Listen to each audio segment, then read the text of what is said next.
evening, everyone. Welcome to another episode of Small Stages, Big Sounds. This is going to be a special series. One of the smaller venues and one of my favourite venues in the area has been closed for the last 2 years with building issues, but it's hopefully going to open at the beginning of May. And for this series, I'm going to talk to the artists that are going to be performing over the opening weekend. This weekend is one of the first festivals of the year, and it runs from Friday throughout Sunday, and it includes a wide variety of local bands, and we are going to hopefully catch up with many of those in a series over the next few weeks. And first up, I've got No Murder, No Mustache. So if you'd like to introduce yourself and tell us about what's going on, and we'll have a chat from there. I'm Owen, and I play as No Murder, No Mustache. I've been playing like this for about 5 years now, solo, playing Celtic folk punk, I guess.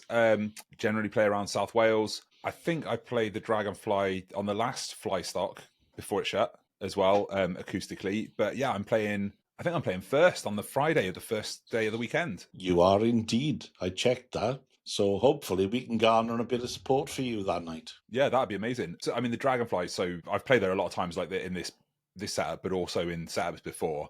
It's really good to see it reopening. Yeah. I mean, like I said, the number of smaller venues in the UK that are closing is quite phenomenal. There are only about 800 now. Really? Of grassroots music venues in the UK. So the more we can keep them going, the better. Because Definitely. people got to start somewhere. Yeah, So, exactly. It's shutting in Cardiff, even sort of in the places where you'd think there'd be lots of audience and lots of money to sort of keep them going. It's not happening.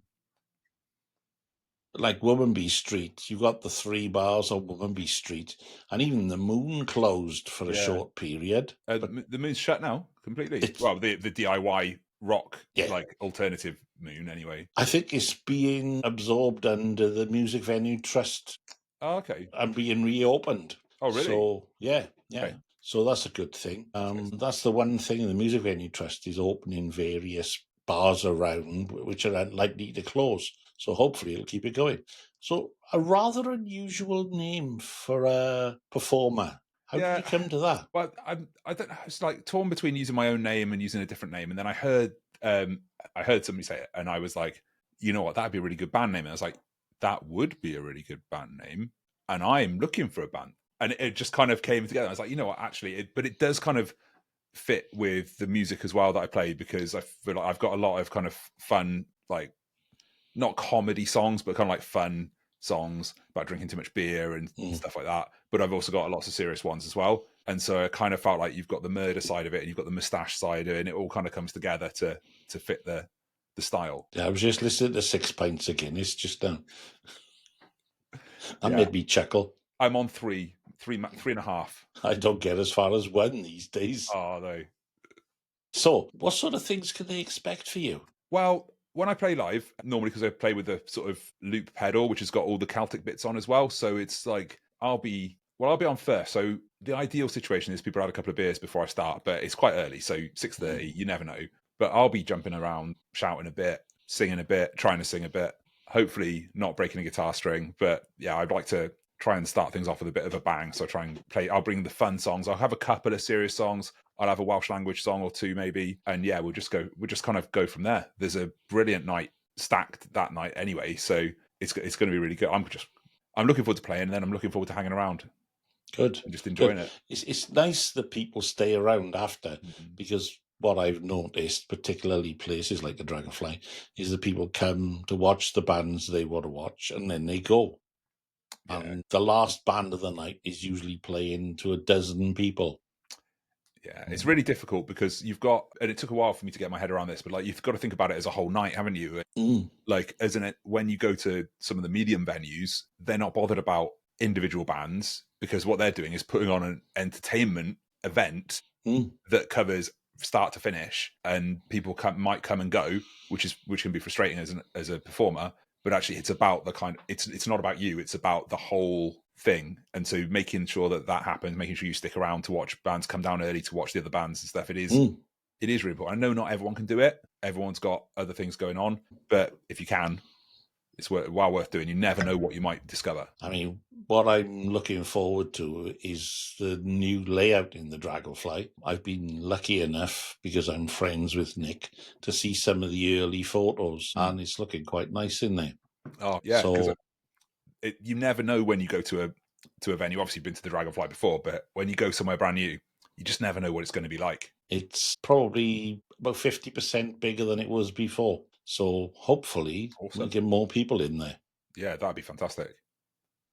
But yeah, we'll see how it goes. So why did you go down sort of the Celtic folk punk route? Well, I mean, I've played in heavy metal bands, I've played in power metal bands, I've played in punk rock bands, skate punk, all sorts of stuff. And then I was like, oh, actually, what makes it different? And I started to play my acoustic guitar, and I was in a situation where I knew I couldn't perform with other musicians for a while. So I thought, I'll do something myself. And I started playing my acoustic guitar. I was like, okay, that's fine, but how many other people are doing that? And I've always loved sort of that kind of Celtic influence stuff. I play a few different instruments, and I was like, actually, I looked at a cup and I was like, oh, that would be a cool little thing here.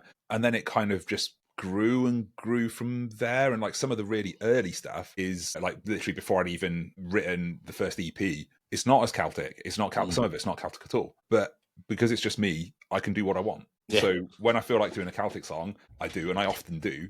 But I like the sort of danciness. I like the kind of engagement that you get with the audience as well, because people sort of get into it. But if I want to write a ska song, just do a ska song. If I want to do an acoustic song, just do an acoustic song. If I want to do a Welsh language song, just do a Welsh language song. Not that that's a genre in its own right, but but yeah, I don't have to argue with anyone.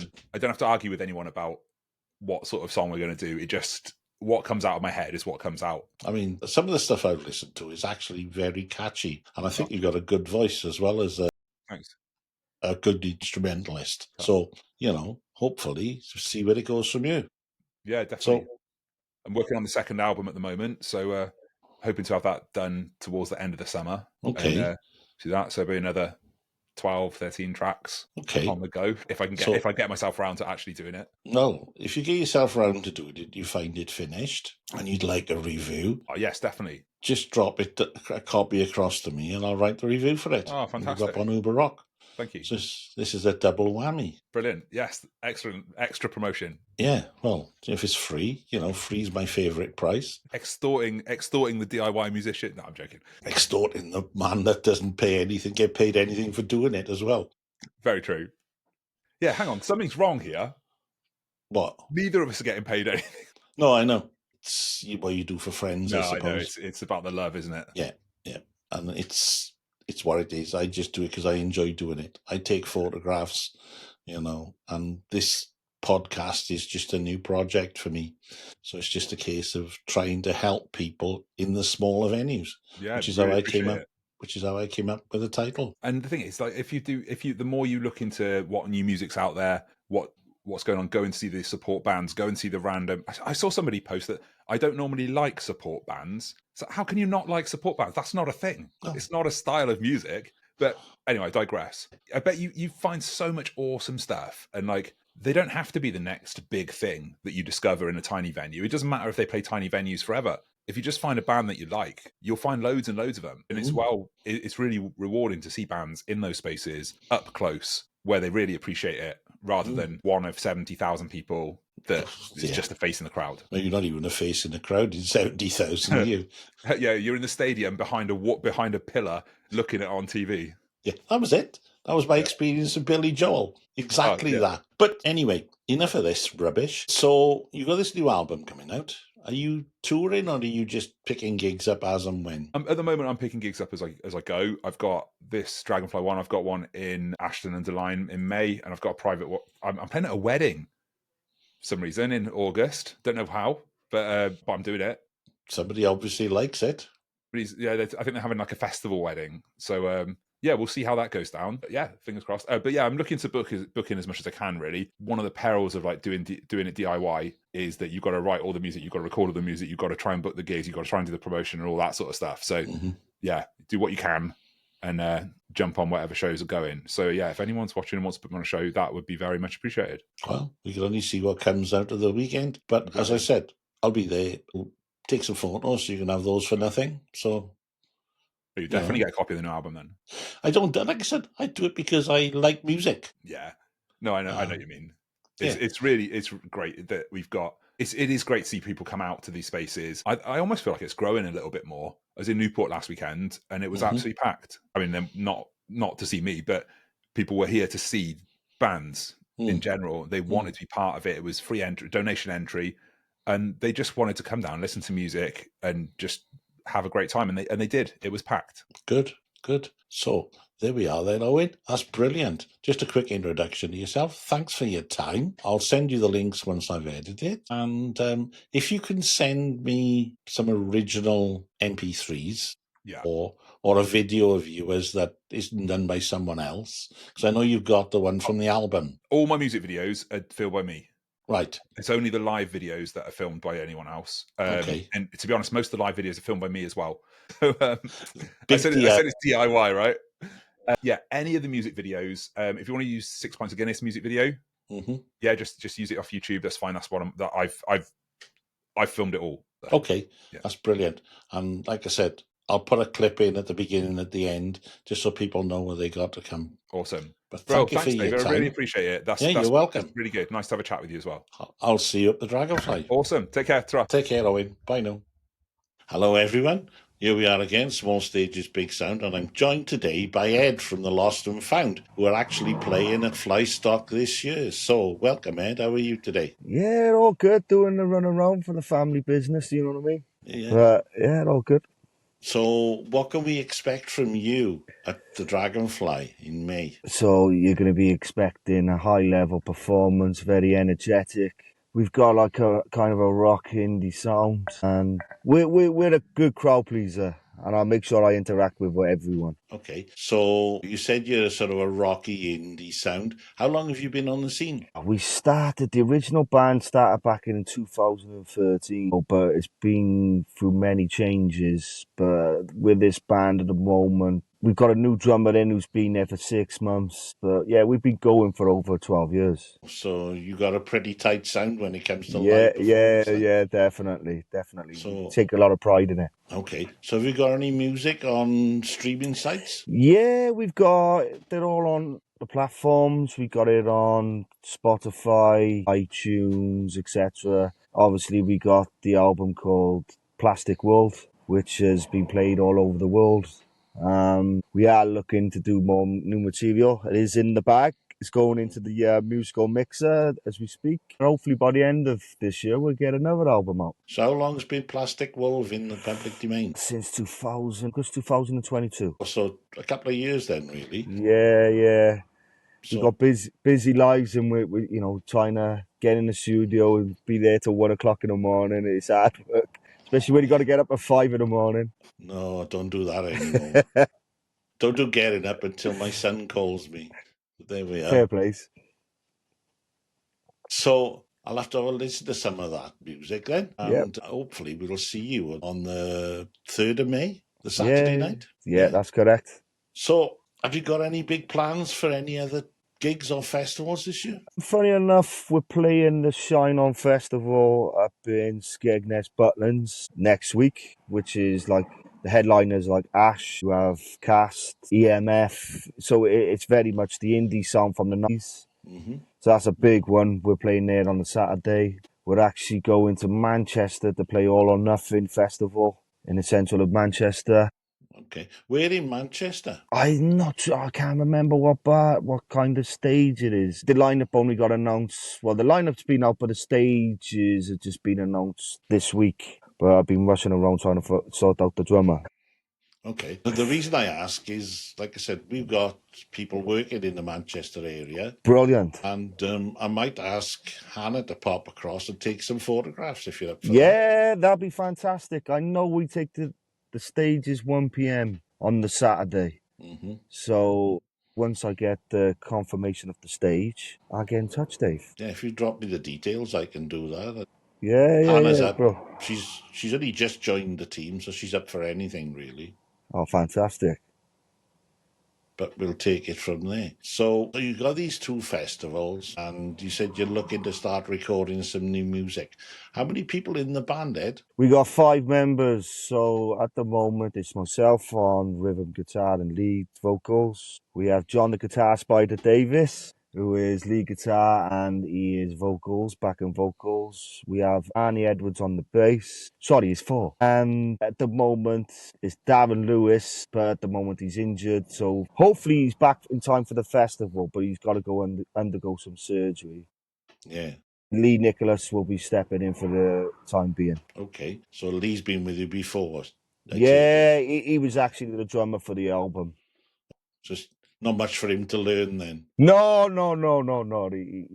He just wanted passage new and he wanted to learn more drums. He actually plays in the Situation Band, who are also playing at the festival as well, on the Flystock. Well, there we are. So, he does a double duty. Yeah, definitely. Have you played the Dragonffli before? Yeah, we played it a number of times. Like yourself, we're good mates with Nick. It's great to see the venue back open, and get some local bands and all the underground, because some of these places are just, the original music is it's hard work, and these venues need supporting and the bands need supporting, and we need to promote it because there's so many good bands out there, Dave, and they just get washed away unless you've got money behind them. They just get washed away. Yeah. I mean, the number of sort of grassroots venues is falling rapidly. Then I did have my fear that it would never open back up. Once Nick decided he needs to change there, I thought this might not open back up, and that's why I'm so glad he's got it back up and running. Yeah. And it just boosted for, I don't know who his first bands are in, but surely it is the Flystock, is it? Yeah. Oh, fantastic. I've been lucky. I've seen some early photos of the venue, and it's some big changes there.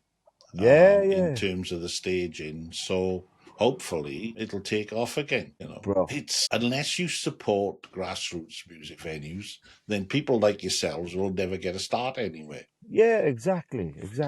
And even the Beatles started in the Cavern Club, for crying out loud. The Cavern Club now is like a legendary place to play, isn't it? So exactly.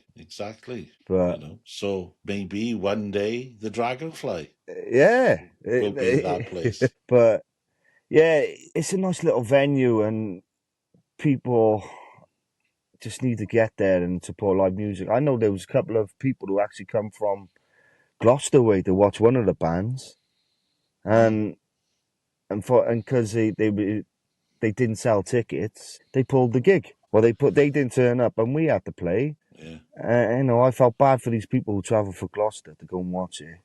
Yeah. Do you know what I mean? And you also, as a band, you've got to promote the gigs yourself. You can't just rely on venues either. No. And that's where some of the bands either see it on the other side of things. Yeah. Because at the end of the day, it's your fans you want to engage with. Yeah.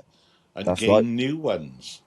Yeah, definitely. And I mean, I had a chat the other day to a guy from Texas on one of these podcasts, and I was saying the problem is when you come to the UK, you see the size of it, you think, oh, that's not far. When you can fit UK into Texas 2.5 times over, they think nothing of travelling hours. I said, the problem is if you can't get there in 20 minutes in this part of the world, nobody goes. No, yeah, exactly. And we do like a tipple as well. Yeah. Well, I'm not saying nothing about that. But the reality is, unless the bands can get their support along, and then not only get there, if they stay for the whole evening, it makes a big difference. Yes. But what I've noticed is people will turn up to watch the band they've come to see, and then they'll disappear. It's disheartening then. It's like... Yeah. We've played a number of gigs. We're kind of on the turnaround, but we played a number of gigs where it's just turned out to be the bands playing in front of bands. Yeah. And then, or they might have a crowd and then they'll all just shoot off. But like when we were headlining like stupid late at 11:30, people want to go home. You have got to think of the transport. When's the last train? Well, and this is a big issue, particularly for places off the beaten track, like the Dragonffli, is that the transport links are just not there. Yeah. The only thing But he could try and do is get some sort of cheap deals with taxis or something like that. But they're all money grabbing. well, they're all trying to live like everybody else, Yeah, it is you hard know. work. But it's different ways of making money, and putting on live music and just being a pub doesn't make a lot of money. No, And this is why a lot of these venues are closing. it is sad to see. But hopefully, this will be the rebirth of the Dragonffli, and a lot more bands with a lot more people will turn up when they realise how much work's gone into the refurb. Yeah.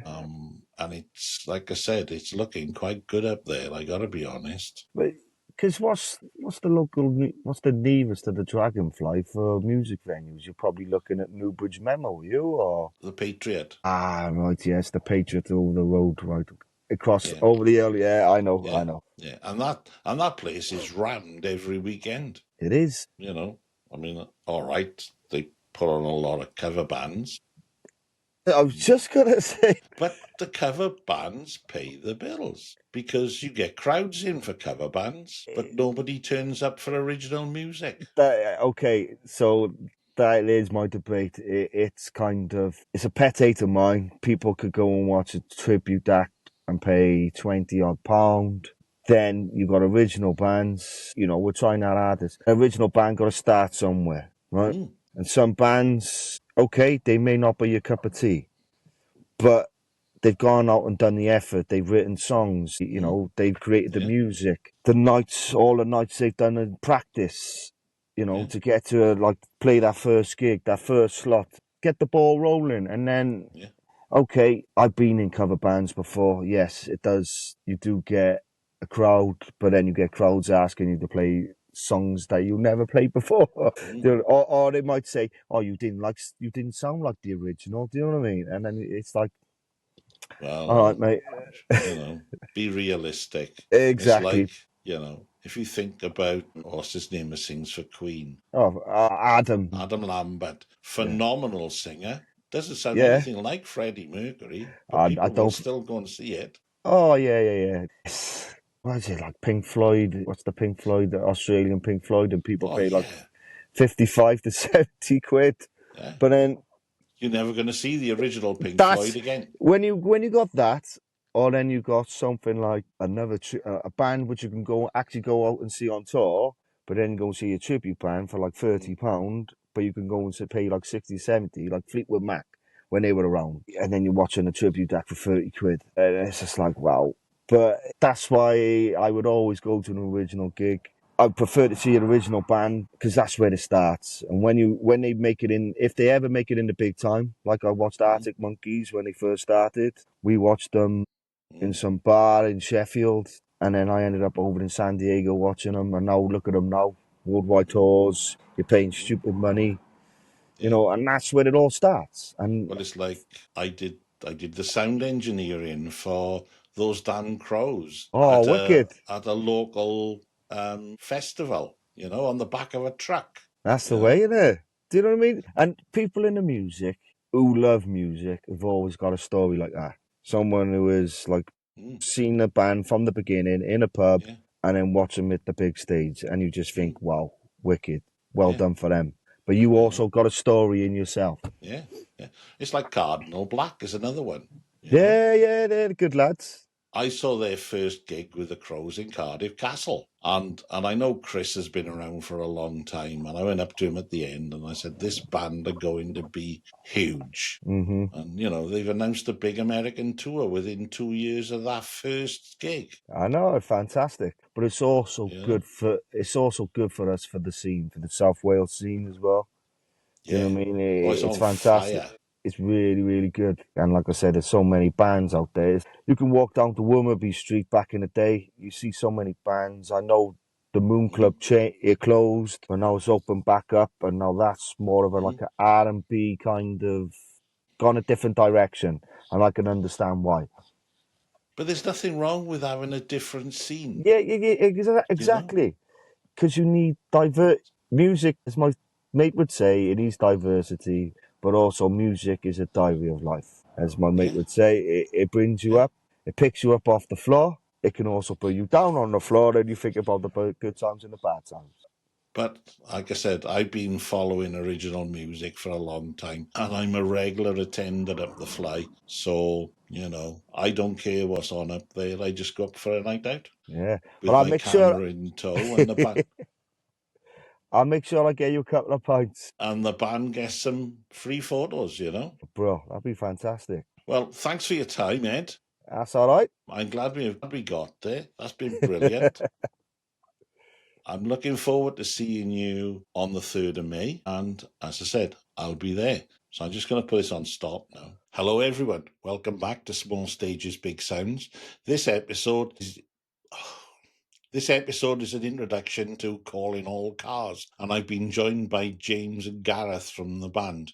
Hi, guys. How are you both? Not bad. How are you, Dave? All good. Well, like I said, still here. That's all we can ask. So if you'd like to have a chat about, what the band is, what your influences are, what your style of music is, and we'll take it from there. So take it away. James, do you want me to kick it off? Yeah, kick it off, mate. Yeah. So I guess for us as a band, it's almost a 20-year story, really, of all how it began for the band. So I'll take you back to sort of early 2001, 2002, when we first got together all those years ago.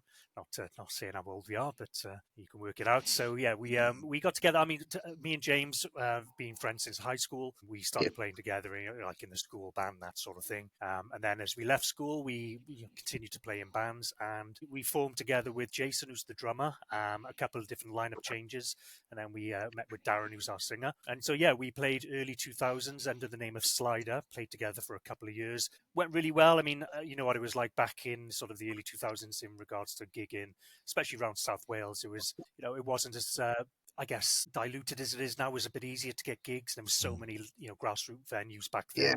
Barfly, Sam Bar, all those really great venues that we used to play back in the day. And yeah, we had a good run over a couple of years, and then we had one disastrous gig that didn't go too well, and we all kind of went our separate ways after that happened. Yeah. And then really we sort of didn't speak to imploded. each other. Yeah. Didn't speak to each other then for 20 years. Yeah. James and Jason kept touch, I think, through social media, but we hadn't been in the same room together for 20 years. And then James sort of rallied around and said, just like, because everyone fancied just getting together, maybe the time's right just to see what everyone's up to at this stage, And we got back in the room back in 2023, was it, James? I think beginning of 2023, yeah. Yeah, got them all back to, I've got three of us in the room for 2023. And even now, Gareth will tell you, it's still like trying to herd cats. It is indeed. But yeah, so we got in the room finally, all four of us together, and then it just clicked. I mean, since we'd seen each other last, there's been marriages, children, lots of different things going on in our lives. So I guess the first couple of times meeting up was just like catching up on just with old friends. And then I don't think we ever really thought anything would happen, but we just wanted to have a jam, And in that 20-year period, we've all gone away and done different things, been in different bands and, continued to play. But yeah, we had a good few rehearsals, and then it just kind of spiraled from there. And we played our first gig in Le Pub at the beginning of 2024, which was, for a kickoff gig, it was great. We had a relatively decent crowd. And then I guess throughout 2024, we had some decent gigs that we played. We were fortunate enough to, as a last minute entry, we entered into the Battle of the Bounds at the Foundry in Brecon, and we were kind of the last band to kind of go, right, do you want to play? We got a slot if you can come and play. There was 16 bands in there. So yeah, that was our second gig, I think, when we went into the first round of the Battle of the Bands. And amazingly, we went through the whole competition and we won it. So well done. And just to kind of come through that and win, it was such a validation of the hard work we put in over the previous year of getting back together, writing a new set of material, and kind of gigging that out. And since then, I guess we kind of just continue to try and plug away and get some more gigs. That's it. Okay, so what are your musical influences then, guys? James, I'll leave that one to you. Leave that to me. Thank you. Yeah, I like the sort of the classic rock route. I like sort of bands like The Who. I take bits from everywhere. Like bits from the Beatles. I'm a big Beatles fan. The Who, the Stones, the Kinks. Later bands sort of like absolutely love the Manic Street Preachers. And other bands like sort of bands with different sounds, like a bit like sort of ELO, Super Furry Animals. I like that sort of sound, and but writing songs, I was mainly as a kid. I was brought up on like sort of Motown and soul music. It was sort of Pretty like eclectic taste then. eclectic, yeah, pretty eclectic, yeah. Which I try and if I'm writing a song, I'll try and bring a bit of that into a song. But 9 out of 10, it doesn't always work. But it's yeah, so I think that's the span is basically from like the '60s up until I'd say up to now. But I don't follow the charts now because there's no one there that I know. To be honest with you, That makes at least 3 of us. Absolutely the same. Exactly the same. Couldn't tell you anyone that's in the charts at the moment. no way. And Not at all. not only that, I wouldn't listen to it anyway. That's true. So, what can the fans at the Fly expect from you when you pitch up? What sort of styles are you actually playing? I'd say we're a rock band, pretty much indie rock. Okay, Yeah, indie rock. Yeah, yeah. Okay, But I guess because, as Jem says, we've got a lot of different influences pouring into it. So, Yeah, it's a melting I pot. think we have been on previous occasions being compared to the Manics a little bit in the way we sound, maybe sort of earlier Manics type stuff. Yeah, But okay. I know, like Jason, our drummer, is more into sort of the heavier side of stuff. So you might kind of catch some of that in the way that he plays the drums, and it works well. I just think because we're all kind of bringing in different type of styles, and it's upbeat. I would say, James, when you say so, like upbeat rock. Yeah, upbeat. So Jason uses both his feet quickly. He does. Yes, Indeed, yes. Even when we yes, tell him he not does. to, he still. Still does, yeah. But I'd say we're generally upbeat, but we've got a big set. We're flipping loud. Put it that way. Okay, We do so like everything how you cranked up cope to with 11. loud? Okay, there we are then. That's very topical at the moment. Yeah. Yeah. The number of sound engineers that tell us to turn the amps down when we're doing a sound check. I think it happens every time we get on stage. Oh, it's a bit like Spinal Tap Plus. Yes. Yeah, that's it. Only I don't mind anyone looking at my guitar, so it's fine.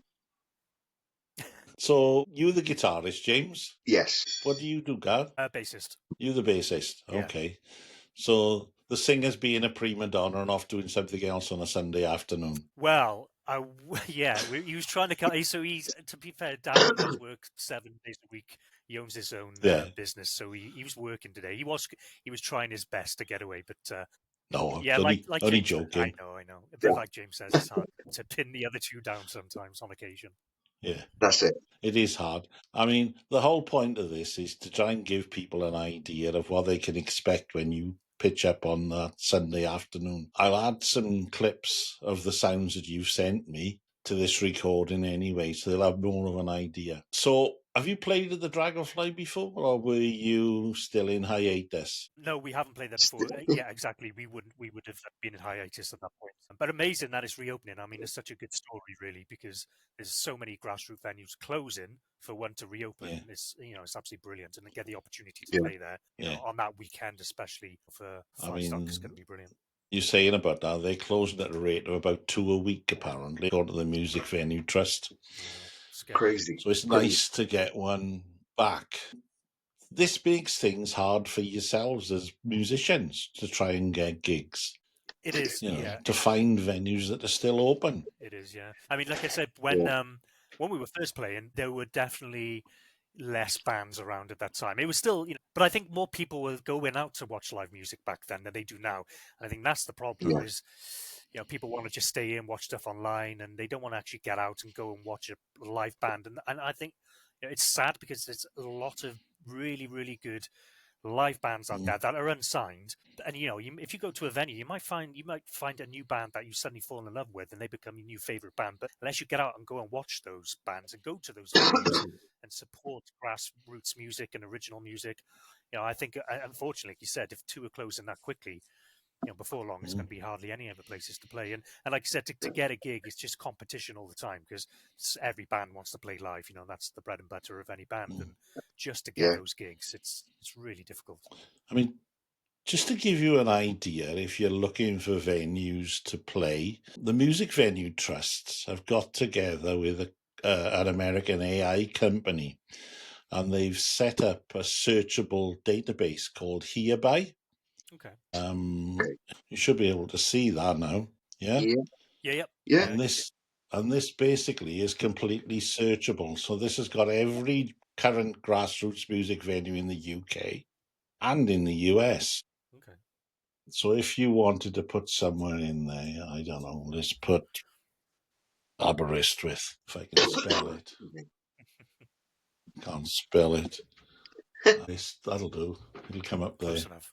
And it'll give you the venues that are there. So you control and scroll in, and you can see the ones that are there. So you can see Aberystwyth hasn't got that many. But what you'll notice, it's got everything that's actually on in the area anyway, of all sorts. So you can see the sort of things that are on and explore it. It's really useful for you guys. that's I'll good. pause it. Just stop that. Stop sharing. There we are. It's really useful for you guys if you're trying to find somewhere, all around the UK. But it's also useful for if you're going on a holiday and you want to find a band to go and look at. True. Yeah. Yeah. Good shout. But it, like I said, America, well, it's got every current grassroots music venue and large venues across the America and UK. So a really useful thing. And it's very few people know about it because I've asked various other people about it and they're not sure. Yeah. I haven't heard So of it. every time I talk to somebody, I say, well, have a look at this because it's a useful tool. What's it called again? Remind me, Dave. HEARBY.com. Yeah, I'll take a look at that. Brilliant. I've spoken to PR managers. They said, "Oh, I don't know about that," because they know about the venues they usually send people to, but they don't know about the other ones. So it is a useful weapon. Yeah. So that's my publicity for the Music Venue Trust. I'm going to get away from that now. Not that I'm employed by them, but I find that bands find it difficult for places to play. And if you know about this, you're more likely to find somewhere. Yeah. Yeah, it's great. We'll have a look at that. So, okay. So we're looking forward to a loud classic rock sound from you guys on a Sunday afternoon with a hangover. In one, that's it, pretty much. That's how we mark it. Nailed it. Nailed it. There we are then. So brilliant. Thanks for your time. Like I said, it was just a quick chat to introduce yourselves. I'll edit this and send you some links across. I'm going to press stop now. Okay. Okay.